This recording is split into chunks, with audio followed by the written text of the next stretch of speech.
Assalamualaikum warahmatullahi wabarakatuh. Perkenalkan, nama saya Rahayu Linda Noviani, NIM 192111030, dari kelas S4A. Di sini saya akan menjelaskan tentang sedikit tentang general review saya yang berjudul Hukum Perikatan Islam di Indonesia. Perikatan berdasarkan KUH Perdata pasal 1233 dinyatakan bahwa perikatan lahir karena suatu persetujuan atau karena undang-undang. Dalam pasal ini ditetapkan terdapat istilah perikatan dan juga istilah persetujuan atau perjanjian. Jenis-jenis perikatan secara garis besar, perikatan dalam Islam terbagi ke dalam 4 macam, yaitu perikatan hutang. Perikatan hutang adalah perikatan yang terjadi ketika seseorang memiliki tanggungan terhadap orang lain, baik berupa uang maupun barang. Yang kedua, perikatan benda.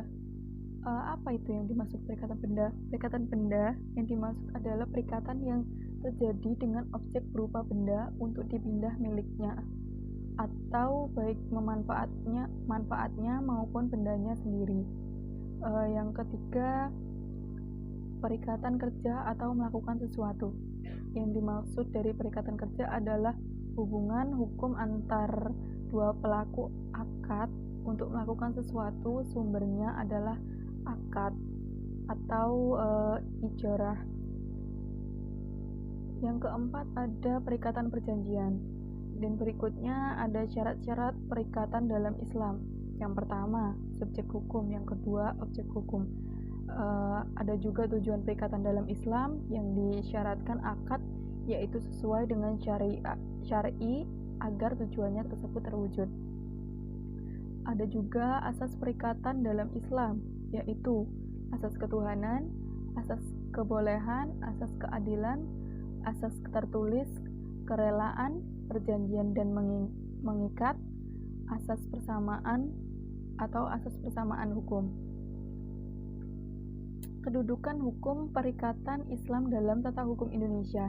Kedudukan adalah tempat dan keadaan tata hukum adalah susunan atau sistem yang berlaku di suatu daerah atau negara tertentu.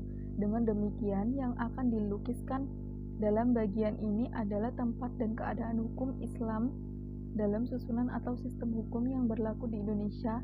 Sistem hukum Indonesia sebagai akibat dari perkembangan sejarahnya yang bersifat majemuk. Hukum perikatan dalam tinjauan konvensional. Dalam hukum perdata Indonesia, hukum perikatan diartikan dengan suatu hal yang mengikat antara orang yang satu dengan orang yang lain. Pada dasarnya, KUH Perdata tidak secara tegas memberikan definisi dari perikatan, akan tetapi pendekatan terhadap pengertian perikatan dapat diketahui dari pengertian perjanjian dalam pasal 1313 KUH Perdata yang didefinisikan sebagai suatu perbuatan hukum salah satu orang atau lebih dengan mengikatkan dirinya terhadap satu orang atau lebih. Di sini juga ada jenis-jenis akad, yaitu jenis akad dari segi bentuk formalitasnya, akad dari segi penamaannya, akad sederhana dan kompleks, akad pokok dan aksesorir atau pengikut, akad masyru' dan akad terlarang, akad yang sah dan tidak sah, akad mengikat dan tidak mengikat, akad nafis dan mauquf, akad batil dan nafasid. Di sini juga terdapat asas-asas akad dalam Islam, asas ilahiyah, asas ibahah atau kebolehan, asas kebebasan berakad atau mabda' huriyah at-ta'aqqud. Ada juga asas konsensualisme, dan ada juga rukun akad, yaitu rukun akad, para pihak yang berakad, objek akad, dan tujuan akad.